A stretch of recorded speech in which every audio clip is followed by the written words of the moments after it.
کہ ڈڈیال جو ہے یہ میرا آبائی شہر ہے، ان 2 کروڑ پر مجبوری کا بڑا حصہ احتجاج کرتے ہوئے گزرا ہے۔ ڈڈیال کے لوگوں نے 9 مئی کو جو تاریخ رقم کی تھی اس سے پورے آزاد کشمیر کو ایک جلا ملی تھی۔ آج پھر میں دیکھ رہا ہوں کہ ڈڈیال کے سارے پیر و جوان ہر علاقے سے یہاں جمع ہو رہے ہیں اور وہ انٹری پوائنٹ بند کرنے کی جو کال ہے اس پر لبیک کہنے کے لیے سارے انتہائی منظم طریقے سے وہاں جانے کے لیے تیار بیٹھے ہیں۔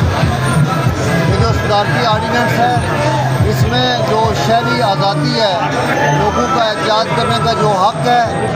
اس کو سلب کیا گیا، اس کو پابندی لگائی گئی ہے۔ لیکن لوگوں کے مطالبات صرف یہ نہیں ہے بلکہ 11 مئی کی احتجاجی تحریک کے نتیجے میں حکومت وقت نے یہ وعدہ بھی کیا تھا کہ وہ اپنی مراعات کم کریں گے اور لوگوں کے ٹیکسوں کی کمائی پر جو وہ اور ان کے ہواری عیاشی کر رہے ہیں اس کو ختم کریں گے۔ لیکن حکومت نے آج دن تک اس وعدے کو پورا نہیں کیا ہے۔ جس کالے قانون کی آپ بات کرتے ہیں، ہم سب جانتے ہیں کہ کل کی بات ہے کہ ایک سیاہ اندھیری رات تھی، اس رات کو ایک حکومت منتخب ہوئی تھی اور اس سیاہ اندھیری رات میں انوار الحق ایک شخص وزیر اعظم بنا تھا۔ اب اسی شخص نے اس طرح کا سیاہ قانون جاری کیا ہے جس کو آزاد کشمیر کے تمام لوگوں نے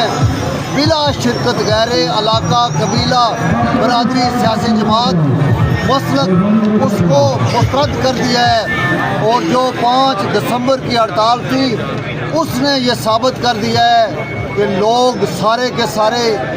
اس نامناد حکومت کی کسی بات کو بھی تسلیم کرنے کے لیے تیار نہیں۔